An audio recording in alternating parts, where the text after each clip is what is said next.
I want to do a hot take on this touchy subject, AI in the arts and music, to use or not to use. Stay tuned next episode of Sound Stories with Byron Nash.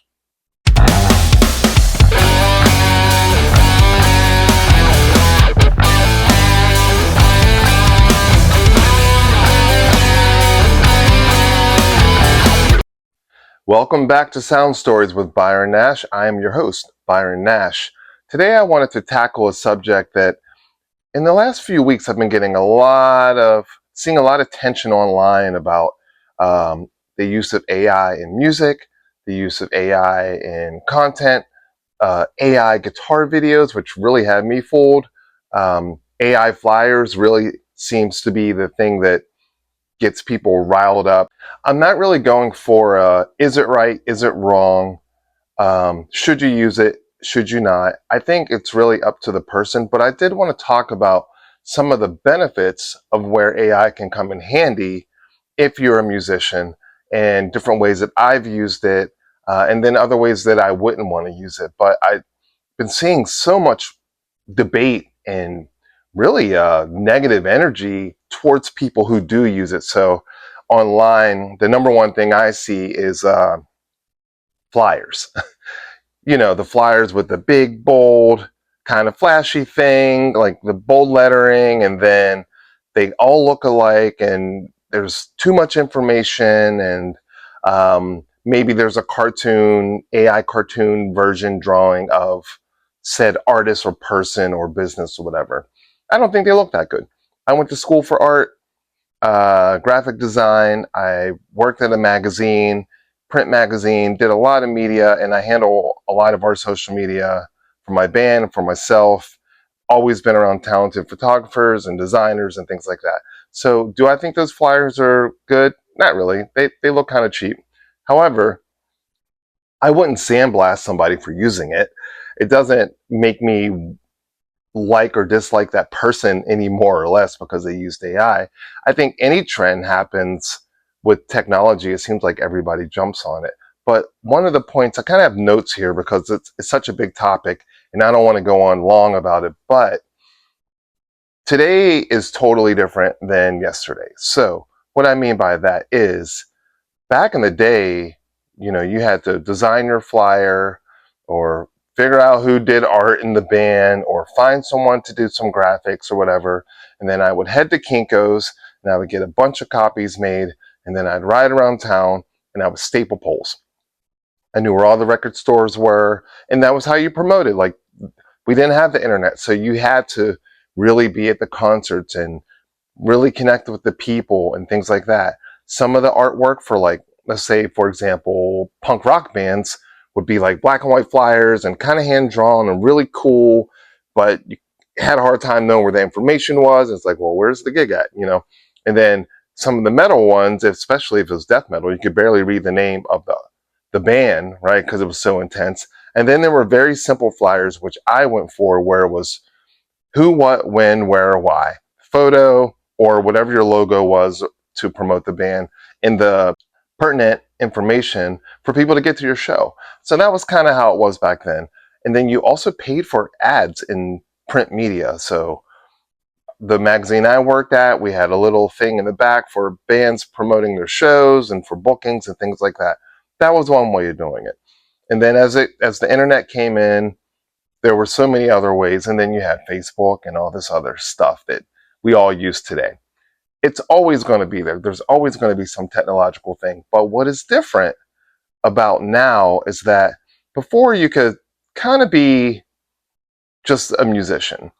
You might have one person in the band that's a little bit better at booking gigs or a little bit more savvy with people, or maybe they went to school for art, so that's the guy that does the flyers, and maybe the girl books the bands, like whatever it was. And that's what it was back then. You could be a band, you could be an artist, you go to the studio, you make your music, you push it, and you try to get either a manager or some agent or eventually try to get signed. And that was what it was. So most of the work was focused on being an artist. Now, that is not the case. Music is about this much of the equation, and now you have to be a social media manager, a marketer, some type of designer, graphic designer, um, a promoter. You have to wear about 20 different hats right now. Admin, uh, booking agent, you name it. Like, here's a musician, and then here's all the things you have to do. But music ends up being one of the smallest components because the volume of which things can be consumed online is just so much greater, right? But the beauty of that is I can reach somebody in Japan. I couldn't do that before. Not the same way, not with the same ease. So I think some of the AI and some of the development of technology has really played a role in how much we have to do to just cut through it. And that doesn't even guarantee we're going to cut through the muck.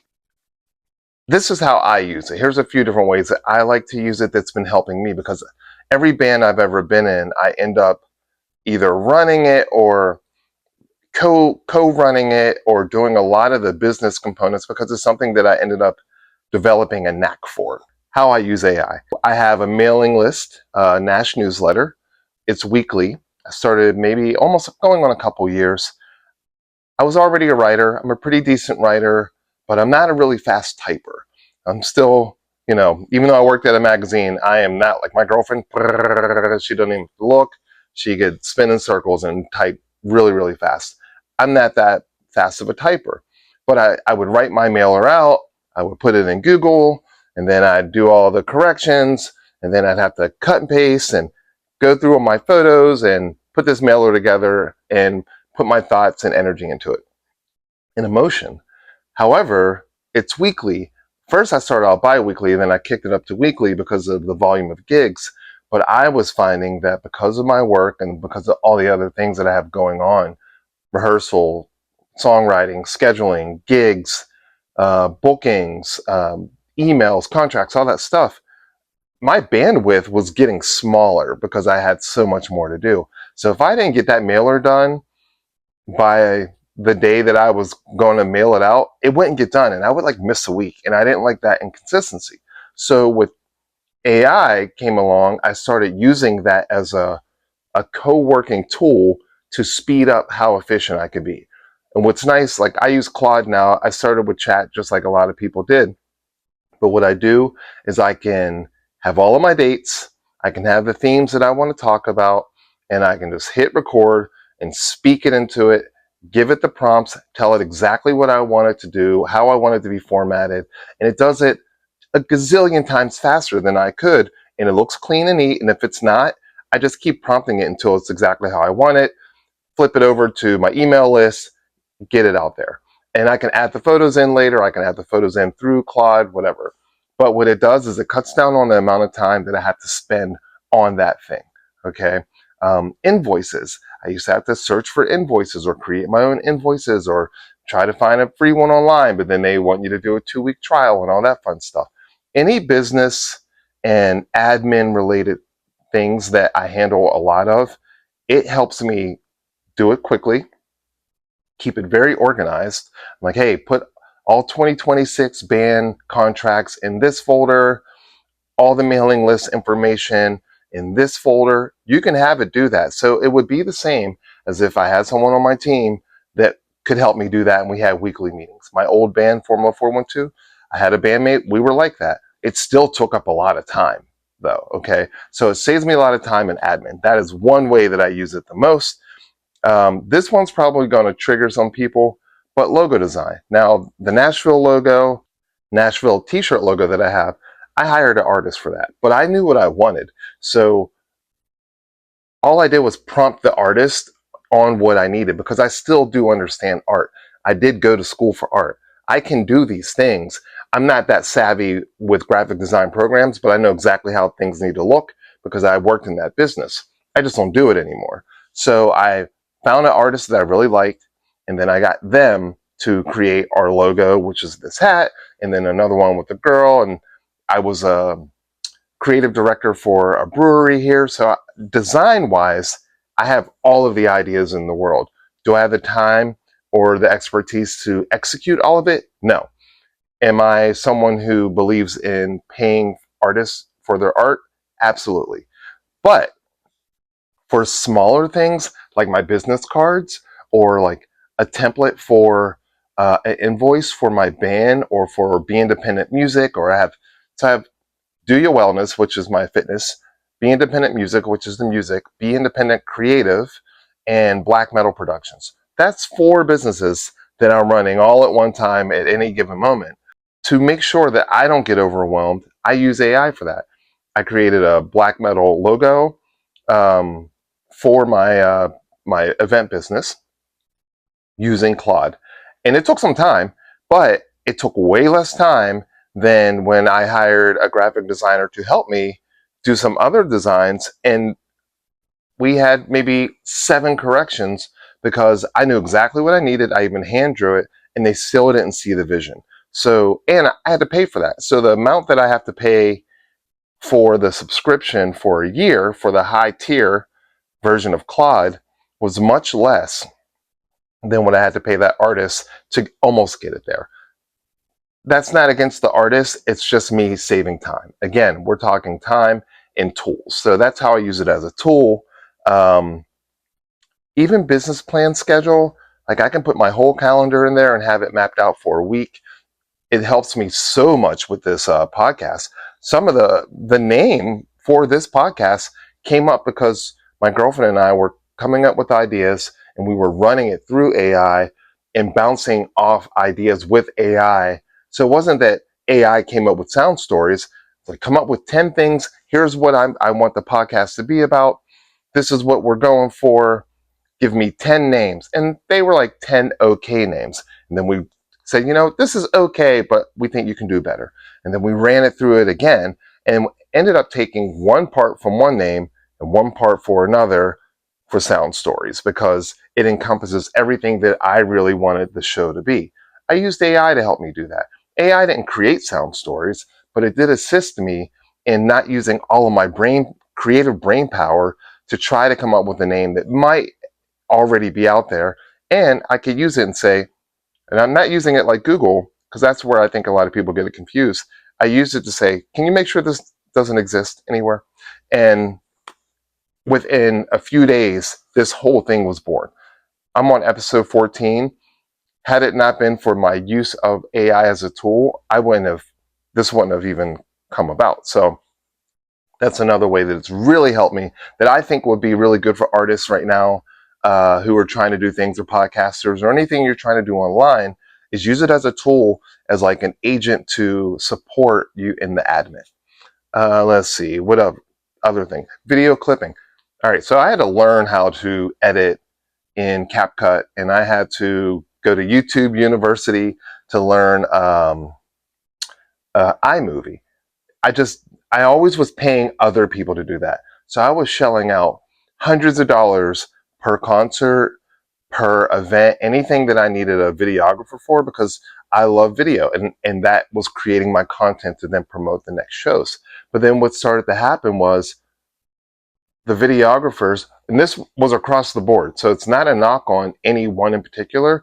I just started to realize that they were just filming and they weren't giving me what I wanted. I was just getting it as close as I could and then moving forward. I was spending thousands of dollars over time getting people to film these shows. Now, I can't film the show, I'm performing. However, if I get someone else to film it, I don't have time to sit there to edit it. You're the editor, I'm paying you, you should knock it out. Well, I had to eliminate that altogether because people were kind of using me, and I think taking advantage of the fact that I was so willing to invest in them, but also in myself. So I started using Opus Clip. I learned about Opus Clip. That helps me do the short clips to promote the video. I learned how to edit myself and taught myself how to edit through YouTube, through CapCut, to just get it to a certain degree. I'm a beginner and I'm okay with that, but I do intend on getting better. But I needed to save that money for putting my music out, not just paying some person to film me and do like an okay edit because they're good at it and they know that I don't know how to do it. So they're kind of phoning it in, and because I'm pressed on time, I'm just sort of receiving okay work when I really wanted exceptional work. And I've worked with exceptional people, so I knew what the bar was, but I also was like, kind of desperate in a position. So that's another tool that's been very helpful. I love doing the podcast. I don't love editing. I like it because it's a new skill, but if AI can speed up that process so that I can spend time learning other skills to get better, then that's another really effective way to use it as a tool. A lot of the people who are doing this complaining are artists. They are musicians, they're DJs, they're in the mix. And I think my issue is that some of them are using AI already, but they're complaining about people using AI. Now, maybe someone's complaining about flyers over here, but if you're a DJ and use Serato, guess what? It uses AI to separate those stems so you don't have to carry all those records around, so that you can pull everything up on your laptop and do your DJing work, right? If you're a guitar player and you have one of those Cortex, one of those quad cortexes, how do you think those sounds are in there? They're AI generated from recordings of real amps, and you can tweak it and digitize all the things you want to do. I'm not knocking anybody for it, but I've been seeing so many people complain that I'm like, I feel like you use AI in your music though. So I don't know. I've used AI in my music, and this is how. So I use Logic Pro. I have Guitar Rig Pro 7. I have iZotope, which is a mixing and mastering thing, program, interface, whatever. And it makes my music sound better. I know how to play guitar. I know how to play some drums. I know how to play some bass. I can play a little bit of keys, and I have a producer in mind. But sometimes there's a certain tier in this sheen that I felt like I wasn't getting. And that was really in the mix and the mastering part. I'm not really, I can get a pretty good mix, but I can't get a super studio quality mix. However, by having these tools at home, I blend the two. So I can work on a song, say my band goes in the studio, and we lay down, drums, bass, guitar, and I do some scratch tracks, and then we record typically the vocals at the studio. But most of the guitar stuff, I either end up keeping the scratch tracks, and then any like extra tier layers that I want to do, I do that at home.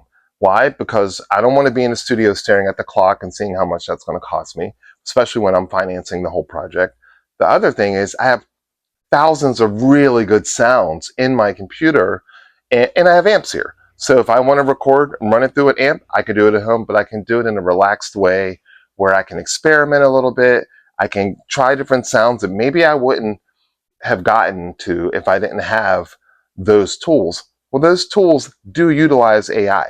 Logic Pro has the whole drummer thing. So if I need a beat and I don't want to have my drummer over and have to mic everything up, I just do it that way.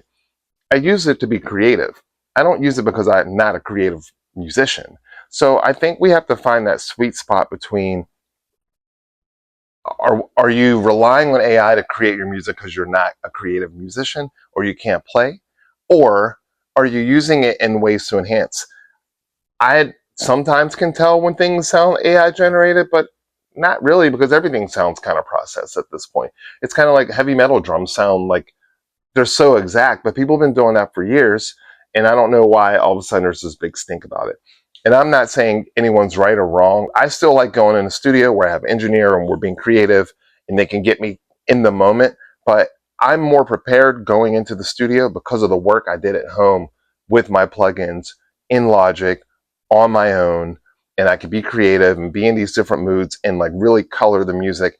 And then I could email the stems, like email stems, like you couldn't do that stuff before. I think that maybe if people are going to do all this screaming online about AI, everyone's using it in some capacity. If you're online complaining about the use of AI flyers, well, you're complaining on Facebook or Instagram. That is algorithm based, which means they're using AI. You're still using it in your life. So there's just no way around it. I think it's sort of the same as when the internet came about and everyone freaked out and thought it was going to change everything, which it did, but it also didn't change, like, we didn't stop using analog and we didn't stop doing things. There was a time where you didn't have your phone in your pocket. There was a time where phones didn't have a screen on it. Like, technology is just going to keep doing what technology does. we as creatives have to decide, how do we want to utilize this in the best way? Now, do I think, using SUNO and you have no musical talent and you just dump a bunch of stuff in and it cranks it out and you say, I wrote a song? No, I don't really feel like you wrote a song if you did that. However, say you're an artist who has songs that like really good riffs and really good lyrics, but you don't really know how to produce and mix, and you don't have the plugins you don't have the interface or like the DAWs. SUNO could be really helpful for taking your idea and getting you out of the writer's block space. So I think that's another, again, tool. So this is how I've used SUNO. No, I haven't put any songs out with SUNO at all. But what I've done is I've been stockpiling riffs and unfinished ideas for 20 plus years, right? So I went through and I was like, oh, there's that guitar riff. What would that sound like as a song? Like, now I knew it was a good riff then, but it was an incomplete idea. So I took it and I ran it through and I liked it. It sounded great. I was like, oh, there's some ideas in there. Now, I wouldn't be lazy and just say, I ran it in SUNO, boom, I'm going to put it online. I know a lot of people are probably doing that. It is what it is. Can't control it. I'm not really going to knock it or be pro it. But what I think could be an effective thing is, now I have a new perspective on that riff, on that idea, and I can take that out of SUNO, dump the stems into Logic, get rid of all the other stuff, and then if I want to play some things to what it inspired, then so be it. It's no different than me working with going through Logic and they have all these loops in there, and maybe there's a really good drum loop in there, and then I pull and I write a whole song over that loop, and then I put it out. Is anyone going, I don't know if Byron played those drums. I think he's faking it. I don't listen to music like that. I love all the music I love, people pretty much play. Even in electronic dance music, it's like, well, maybe they're just really good at that electronic tool, and maybe that guy can't play a single lick on piano or guitar or bass. I don't think that matters, in the sense that music is really about how do you make people feel. And at the end of the day, I don't think any of these listeners, especially new listeners, are like, oh, they didn't play this. A lot of the big concerts, people are playing over tracks. They don't even know. They're so consumed with filming it that they don't even really know and think of it that way. And I'm not saying that new artists aren't talented, because there's mad talented people out there. I'm just saying that there's different ways to utilize the tool. You have to decide for yourself what is the best way. I'm always going to play guitar. I'm always going to practice. I'm always going to push myself to get better. But some people might not be like that. So I just wanted to talk about that a little bit. It's not a harsh debate. Some people are just so angry about it. And in my head, I'm more of the school, maybe I can learn something. So what I learned is that I can take old ideas, reimagine them, and they can inspire me to make that song get to the finish line. That's a really awesome thing for me, because for me to do all these things, especially if it's like my band's music, I got to get everybody together. I got to schedule everything. But what if I get that demo so hot that it's almost there before we get there, and then we're able to push out music a little faster and more efficiently? Also, please know that the bigwig professional producers in LA and New York, they're using that shit. Don't fool yourself in thinking that they're at least not reimagining things and cranking out music. And Timbaland can produce. We know this. He's one of the best producers of all time. You don't think he's using SUNO? I mean, he's like pro SUNO, and I'm not knocking him for it. I still do think, though, as a somewhat of a purist, we should really always be working on our art and to get better. And this topic of conversation came about because my band's playing a show in a month with a rapper where we're the backing band for him. And so the flyer came out, which I didn't design. I didn't have anything to do with it. It was sent to me. It kind of reminds me of like the End of Good Times, that in Marvin Gaye, What's Going On artwork. And people just went in on it about the AI. They were like attacking the club about it, and the club didn't even make the flyer. I don't even know if it's AI, but in my head, I'm like, why is everyone so up in arms? It made me want to really talk about this, and I'm curious to hear what you guys think. I think artists should still do art. Everybody has their own opinions about different things. I just want to know, what do you guys think about it? Now, I do think I've been fooled by the guitar videos of like the super hot girls, and then they're like shred. I'm like, oh, she's so good, and then they're like, that's AI generated. I'm like, oh man, it got me, right? I'm not really into that. I want to see people play. Like, I want to hear real musicians and real artists do real things, but I don't mind if those tools are being utilized to enhance things. Kind of a weird, toggling space that I'm in, because I think a lot of people would be like, Byron, that's some bullshit. It is what it is. I'm curious from my Sound Story fans out there, what do you think? To AI or to not AI? It's up to you. People are going to use it either way, so there's no stopping it. But I'm really curious about the debate. It's not really a debate for me, but it's been a debate for a lot of other people. I'm going to share a song that I've reimagined so you can hear how it helped me come up with a new idea for my old song. All right, guys, thank you for checking out the episode. This will be edited by me, not AI. Just kidding. Please subscribe. Keep watching. It's a very slow growing channel, but we will get it there, and you guys are a big part of that. So thank you very much. I'm Byron Nash, signing off. Thank you.